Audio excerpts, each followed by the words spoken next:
Ocurrencias en gotas. Mis amigos de la red no buscan ni amar ni odiar, sino simplemente comprender, explicar, añadir. Son a veces de carne y hueso, pero en la mayoría de los casos no los conozco personalmente. Son de todos los partidos, pero no les gustan los caudillos en la política ni los egos alborotados en el periodismo y los medios de comunicación. No son los que utilizan las redes sociales para, comillas, algoritmear. Son los que pueden darle contenido a la política, crear nuevas formas de expresarse, inventar futuros no pesimistas, no polarizadores, sino simplemente democráticos e incluyentes. Miro, observo, pregunto, pienso, reflexiono sobre lo humano de ayer, hoy y mañana. Soy libre y autónoma. De la mano de mis amigos Sócrates y Baruch, busco reformular una ética de lo humano y les iré explicando por qué.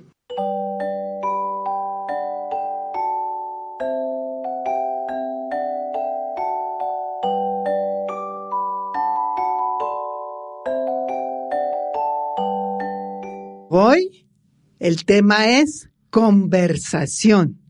Conversación, una palabra que viene del latín. Yo no hablo latín, pero sí alguien que habla latín me comentó cuál era el origen, la raíz de conversación, de conversatio, con que quiere decir reunión y conversatio que quiere decir girar y dar vueltas. Eso me pareció muy bueno para una persona que viene del periodismo y que gira, da vueltas, nunca lo gira ni da vueltas por una razón muy sencilla, porque siempre está apurada, porque siempre tiene que rendir cuentas, entre comillas, a una determinada hora. Y no hay tate quieto que valga. En fin, tate quieto no exactamente. Bueno, hoy vamos a conversar con alguien que es muy grato para ustedes. Se llama Marta Sen. Estamos en una edad, Marta, en que nosotros debemos conversar. Ya no debemos trabajar, ya no debemos ocuparnos de cosas ni tener las angustias que tuvimos en la vida y ya estamos en una etapa que es muy buena. ¿Cómo te parece esa etapa? Y bienvenida aquí, por cierto. Ay, gracias, María Tere. De verdad te agradezco profundamente que hayas pensado en mi nombre para conversar, que es uno de los deleites más gratos que yo tengo en esta época de mi vida. Fueron tantos años con la carrera de la música en los cuales mi concentración estaba en dos temas y eran los únicos: las partituras, los ensayos, los conciertos, las óperas y la familia, porque pues ese es el gran reto y la gran dificultad que tenemos quienes tenemos que viajar tanto por motivos de nuestros trabajos. Y es el tema de cómo mantener nuestra comunicación con la familia en esta época cuando yo empezaba. ¿Y cómo hacías, Marta? Mira, cuando yo empezaba era tan difícil porque mis hijos estaban muy pequeños y entonces tenía que viajar tanto. Y lo que yo quería hacer era mantener una comunicación con ellos.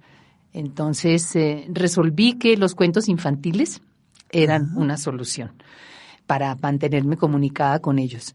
Y escribía metafóricamente sobre una libélula que se llamaba Mimosa y que andaba volando por ahí de un lado a otro entre la naturaleza.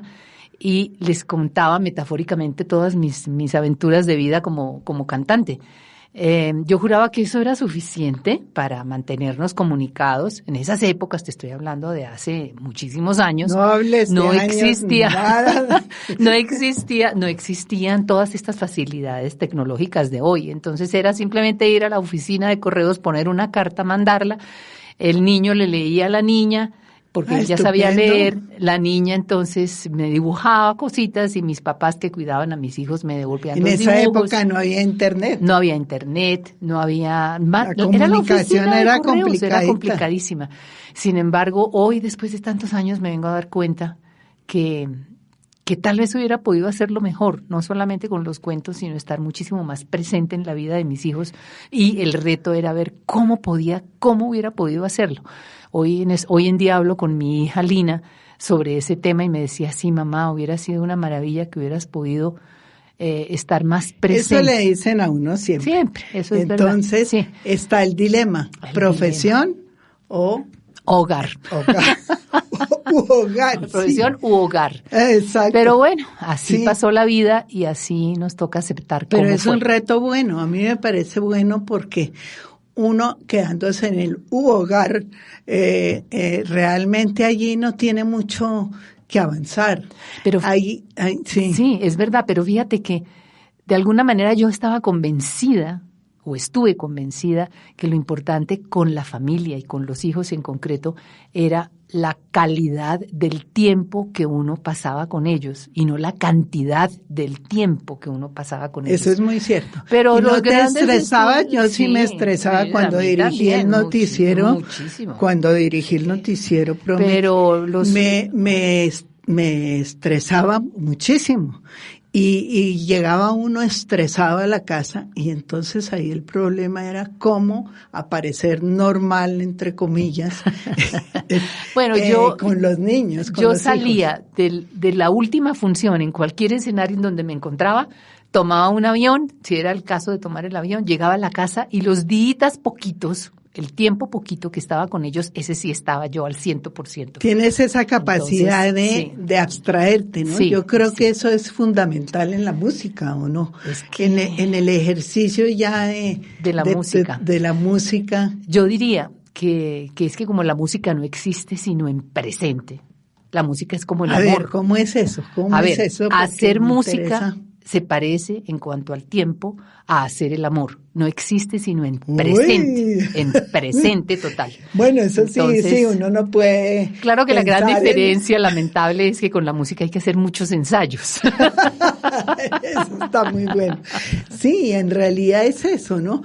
¿Tú cómo hacías para cortar, digamos, del ambiente de afuera y llegar y empezar, porque otro de los temas es la puntualidad, ¿no? Sí. Las cosas empiezan, me imagino, como en periodismo también. El tema de tanto tú como yo ahora no tenemos tanta preocupación en relación con la puntualidad, pero nos siguen como obsesionando la puntualidad. Claro, y entonces, ¿cómo hacías para cambiar de llegar de la casa a la calle y después de la calle a la ópera? Me acuerdo en Düsseldorf, que estaba haciendo unos ensayos en Alemania, venía de la China, aterrizó el avión que venía retardado, tomé un taxi porque me tocaba llegar absolutamente al ensayo y llegué 1 minuto tarde al ensayo, directamente del aeropuerto, a un ensayo. Y entonces yo pensé que los alemanes podían tener un poquito de sentido del humor, los músicos alemanes. Entonces entré, estaba el director levantando la batuta para comenzar, cerró toda la orquesta y yo dije, me disculpo profundamente, venía de un sitio un poquito lejano, acabo de llegar de Pekín. ¿Lo dijiste en alemán? No, lo dije en inglés. Entonces yo pensé que se iban a reír, es que estoy llegando de Pekín. No, todos absolutamente serios. Nadie sonrió siquiera. Yo dije, debían pensar que era una disputa, una disputa como creo. Quién sabe qué, pero bueno, de todas maneras, ese tema del tiempo es absolutamente ¿Y cómo? Incuestionable. Conversemos un poco sobre la velocidad, porque una cosa es el tiempo y otra cosa es la velocidad. Y la velocidad en este momento tan crítico en que está la humanidad, la velocidad es un tema que perturba muchas sensaciones, muchas emociones, mucha comunicación. ¿Tú crees que pasa eso? Mira, como estamos hablando de la música, la velocidad, que es el ritmo, está absolutamente determinada por la partitura y el compositor. El compositor está controlada por ti y por la partitura. No, está absolutamente controlada por la partitura. El compositor, por lo menos en la música clásica, es así, determina cuál es el ritmo, cuál es el tiempo y cuál es la dinámica que el director de orquesta y los intérpretes deben seguir. De modo que ahí el tema de la música, su ritmo, su velocidad, su tiempo, claro, está determinado por quién creó la música. En relación con la vida diaria, exacto, ay Dios mío, estoy tan cansada de la velocidad. La verdad. Sí. ¿Y por qué la sientes? Porque la presión del entorno, la presión del entorno es tremenda. ¿Aquí entonces, en Bogotá en o todo en todo el mundo? Yo creo que en todo el mundo el entorno presiona demasiado el tema de la velocidad. Uno siente esa diferencia grandísima, por ejemplo, te doy un ejemplo, cuando llega a Venecia. Uh-huh. ¿Tú te acuerdas que uno llega a Venecia y todo el tema de velocidad se transforma? Porque la única manera de... Claro, está uno atrapado en la lentitud, que es muy bueno. En la lentitud de las barcas y de las barcarolas, y ahí uno puede tener todo el afán que quiera, pero no hay absolutamente otra manera de llegar que la lentitud. Y eso es una delicia, Venecia. ¿Y cómo maneja uno? Yo me he preguntado muchas veces cómo manejar el tema de la lentitud con los niños, porque resulta, no sé si te pasa con los nietos, uno ve primero que están todo el tiempo con el celular y la segunda característica que tienen es que todo tiene que ser más rápido.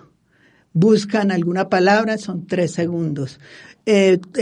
Buscan una dirección, son 3 segundos. Y uno aquí, a la edad nuestra, que no vamos a confesar, a la edad nuestra, uno como que siente que hay una barrera entre la comunicación con los niños y la comunicación de los mayores, que yo creo que es un fenómeno general. Entonces, ¿cómo resuelve uno este dilema? Yo lo resuelvo olvidándome de la velocidad, pero ¿cómo lo harías tú? ¿Cómo harías? Pues me encanta que traigas a colación el tema de los niños. Los niños no viven sino en presente, hablando del tiempo. Sí, eso es cierto. No viven sino en presente. Juegan, se educan, se forman en presente. Hasta que llegan a un momento de la adolescencia en donde todo el entorno empieza a presionarlos, y hoy en día con toda la tecnología y todos los aparatos que existen, uno sí se angustia un poco de qué generación, cuál será la próxima generación y cómo serán estos adultos. ¿Por qué dices que es en presente? Porque, ¿Cómo lo compruebas, por ejemplo, mira, con tus nietos? En fin. Tan en presente es que ellos viven el momento, lo viven el momento en el que están en sus juegos, en el que están en su escuela, en el que están, y no están pensando en el ayer y en el futuro. Eso para ellos no existe. Existe es el hoy, el momento, el instante y las ocurrencias que traen a ese hoy, momentos e instantes. Te voy a dar unos ejemplos porque es que son muy lindos. A mí me encanta y me gustó muchísimo el trabajo con los niños. El trabajo musical con los niños. ¿Por qué? Lo hice en algunos momentos en los cuales consideré que era bien interesante hacer teatro musical para los niños y el público y con niños en el escenario. Entonces, te voy a contar una anécdota, por ejemplo, en un espectáculo que se llamó Cajita de Música. Ay, me acuerdo. Sí. Hace muchísimos años, otra vez volvemos con el tema del tiempo. ¿Cuánto? Era tan especial tener la opinión de los niños en relación con qué canciones íbamos a construir que les llegaran a ellos y les dijeran cosas y que les gustara cantar, porque las canciones infantiles tienen éxito en la medida en que los niños se apropian de ellas, claro, y las cantan, ¿no es cierto? Claro, interiorizan. Ayer con una de las nietas de 3 años me hablaba de Rin Rin Renacuajo y yo decía, uy, ¿estás en Rafael Pombo? Y me decía la poesía completa porque tiene el ritmo, porque tiene el personaje, porque tiene lo que a ellos realmente les conmueve. Y eso no se da mucho ahora, ¿no? Esa relación entre abuelos y nietos es muy difícil, porque la primera prueba es que dejen el celular. Ay, ¿Cómo sí. haces tú para que dejen el celular? No, yo tengo mis nietos, desgraciadamente mis nietos sí, viven en Estados sí. Unidos, entonces mis encuentros con ellos son muy casuales, pero eso es mejor. Pero yo creo que es mejor, sí. Es así mejor es, porque yo veo muchas abuelas que llegan y no haga eso, no haga la otra. Cuidado, no. se yo va a caer. Yo no considero que etcétera. Mi labor de abuela sea educativa, eso se lo dejo a la escuela sí, y a los papás. Riesgo, yo tampoco. Entonces Somos unas alegres abuelas, pero yo creo no que más. sí. Yo te quería contar, por ejemplo, una anécdota que me pasó en estos días. No, pero estaba volviendo a lo de cajita de música, perdóname. Sí. Entonces yo llamaba a mi mamá por teléfono y le decía, voy a pasar a trabajar con unos niños, consígame un grupo de niños y voy a tu apartamento. Yo venía de algún viaje y yo trabajo con esos niños. Entonces ella llamaba a los porteros, a las señoras del aseo y les decía, ay, por favor, tráiganme sus hijos aquí a las 3 de la tarde de tal día que mi hija viene y necesita trabajar con los niños. Y ellos felices, los sacaban de la escuela y los llevaban y estaban, yo encontraba 6, 7, 8 niños ahí y con esos niños empezaba a trabajar cosas que yo me había imaginado que podrían gustarles. Entonces, con uno de los niños que hoy en día es un hombre muy importante de este país,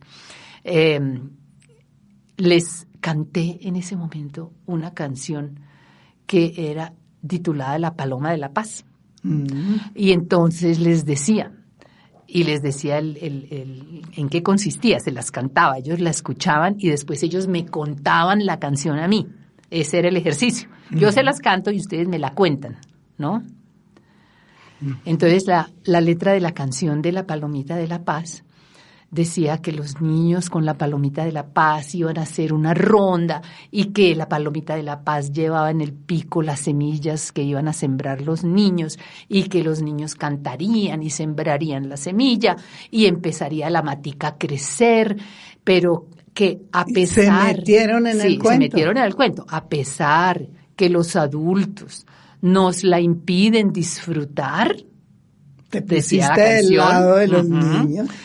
Vuela, vuela, palomita, volveremos a sembrar, decía al final de la canción. Entonces un niño levantó la mano, el que te hablo hoy, que hoy en día es un personaje, y dijo, bueno, entonces es que había una palomita gordita con las alitas chiquiticas, eso no decía la canción, no decía nada de eso, era lo que él se imaginaba. Y que volaba y volaba y volaba con las semillitas de la paz. Es importante eso, ir más allá de de ellos y dejarlos sueltos volar. Para que entonces puedan. Los niños le decíamos cantando, palomita, danos las semillas de la paz, y nosotros las sembrábamos y la matica empezó a crecer, la matica de la paz empezó a crecer y llegaron unos hijuetantas, no digo la palabra porque me da pena, de esos de los grandes y nos la pisaron. Eso me recuerda a un cuento que también, yo también hago más o menos lo mismo en el sentido de estimular mucho a los niños y mis nietos, entonces de contar cómo ellos me dijo una vez mi nieto, me dijo, quiero participar en un curso de cuentos. Le dije, muy bueno, ¿cómo despierta uno la imaginación en ese caso? Yo lo que hice es, bueno, vamos a empezar, busca los personajes. Entonces una serpiente tal y un león. Y empezó él a enhebrar la aguja para tejer el cuento. Y eso es lo que creo que es absolutamente fundamental en el caso de los niños, porque generalmente, y profesores también, les dicen, les enseñan de una manera que no los ayuda a enhebrar la imaginación para que ellos mismos sigan contando unas historias nuevas. Así es. Entonces, hoy en día, por ejemplo, por internet y todo eso, no se cuentan cuentos. Y eso es una parte que me parece fundamental, porque pues hay muchos libros sobre los cuentos de Caperucita y todo eso y por qué son importantes, etcétera. Pero entonces se corta la imaginación simplemente, no sé si tú piensas eso, cuando uno ve que los niños están viendo la realidad y no la consideran como posible ficción. Es decir, el cuento, generalmente la ficción es lo más importante de un cuento nuevo. Claro. Entonces, en ese caso, la realidad se vuelve realidad y no hay espacio para la ficción. ¿Tú qué opinas de eso? Ay, pues me traes un tema delicioso hablando de los niños y estos temas, porque precisamente hace unos 8 días, con una de las nietas, que se llama Emilia, surgió el tema del qué es lo verdadero. Entonces fue una conversación muy linda con ella. La hermanita le dijo, ay, es que eso sí es de verdad. Entonces a mí se me ocurrió preguntarles, bueno, niñas, ¿ustedes qué creen? ¿Cuál es la diferencia entre verdad y realidad?